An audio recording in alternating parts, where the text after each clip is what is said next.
বিভিন্ন ভাষার শব্দ এগুলা আমরা মুখস্থ করে মনে রাখার চেষ্টা করি বা বিভিন্ন ছন্দের মাধ্যমে মনে রাখার চেষ্টা করি। হ্যাঁ, ছন্দ দিয়েও মনে রাখা যায় বা ছন্দ দিয়েও ম্যাক্সিমাম টাইম মনে রাখা সহজ, কিন্তু তারপরেও নিয়ম মনে করে বা নিয়ম পড়ে যদি আমরা মনে রাখার চেষ্টা করি তাহলে কিন্তু এটা ভালো হয়, ইন ফিউচারের জন্য ভালো, কখনো মাথা থেকে হারাবে না। তো আজকে আমরা এই শব্দ চেনার উপায় ক্লাস নম্বর 1-এ প্রাথমিক কিছু বিষয় আমরা দেখব, বেসিক কিছু বিষয় দেখব কিভাবে চেনা যায় শব্দগুলো। যেমন প্রথমত 1 নম্বর যে নিয়মটা, এখানে কি আছে? হিন্দু ধর্ম সংক্রান্ত সকল শব্দ তৎসম শব্দ।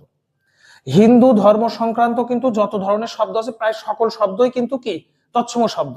যেমন ব্রাহ্মণ, দেবতা, মন্দির, দুর্গা। কিন্তু হিন্দু শব্দটা কিন্তু আবার কি ফার্সি শব্দ, এটা মাথায় রাখতে হবে। হিন্দু শব্দটা ফার্সি শব্দ, কিন্তু হিন্দু ধর্ম সংক্রান্ত প্রায় সকল শব্দই কি তৎসম শব্দ। আর যেটাই তৎসম শব্দ সেটাই কিন্তু সংস্কৃত শব্দ। এরপর আসে 2 নম্বর, খ্রিস্টান ধর্ম সংক্রান্ত সকল শব্দই কিন্তু পর্তুগিজ শব্দ। পর্তুগিজ শব্দ থেকেও কিন্তু প্রশ্ন আসে, যেমন যিশু, গির্জা, পাদ্রি, ঠিক আছে, এগুলা হচ্ছে কি খ্রিস্টান ধর্ম সংক্রান্ত শব্দ এবং এগুলো একটা পর্তুগিজ শব্দ, এগুলো প্রত্যেকটা। এবং আরো অনেক শব্দ আছে কিন্তু এই পর্তুগিজ এবং খ্রিস্টান ধর্ম সংক্রান্ত, এবং খ্রিস্টান কিন্তু মিশ্র শব্দ, এটা মাথায় রাখতে হবে। এখন অনেকের মনে হতে পারে যে তৎসম শব্দ এত আছে, এই একটা নিয়মের মাধ্যমে সম্ভব না। একটা না, তৎসম শব্দ চেনার আরো 12-13টা কি নিয়ম আছে, সেগুলো আমরা পরবর্তী ক্লাসে দেখব।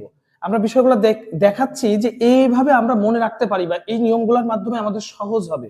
যেমন 3 নম্বর যেটা আছে, জমি জমা সংক্রান্ত সকল শব্দই কিন্তু আরবি শব্দ। আমরা জমি জমা সংক্রান্ত শব্দ ব্যবহার করে থাকি না, এই সকল শব্দই কিন্তু আরবি শব্দ জমি জমা সংক্রান্ত। যেমন মুক্তার, খারিজ, আমরা যেমন জমি খারিজ করি, এই যে আমরা কিন্তু বলে থাকি এরকম, এই যে মুক্তার, তারপরে খারিজ, দলিল, জমির দলিল, এটা আপনারা তো চেনেন বা জানেন। তারপরে দালাল, ওই যে বিভিন্ন দেখা যাচ্ছে যে খারিজ করতে যে বা দেখা যাচ্ছে কোর্টে মোহরি থাকে, এগুলা সবগুলা কিন্তু এই যে জমি জমা সংক্রান্ত শব্দ, ওই এগুলা সবই কি আরবি শব্দ। তো এইভাবে আমরা মনে রাখতে পারি। আরবি শব্দ চেনারও আরো কিছু নিয়ম আছে। তারপরে ফার্সি শব্দের কিছু নিয়ম আছে, যদিও আজকের মধ্যে ফার্সি নাই। আবার জমি কিন্তু নিজেই ফার্সি শব্দ, তাহলে এখানে হিন্দু ফার্সি শব্দ, খ্রিস্টান কিন্তু মিশ্র শব্দ, আবার জমি নিজেই কিন্তু কি ফার্সি শব্দ। তাহলে এইভাবে পড়াটা আমাদের জন্য মনে হয় বেটার হবে। পরবর্তী দিন আমাদের কিন্তু শব্দ চেনার উপায় পর্ব নম্বর 2-এ ক্লাস হবে আমাদের ফার্সি শব্দ সংক্রান্ত।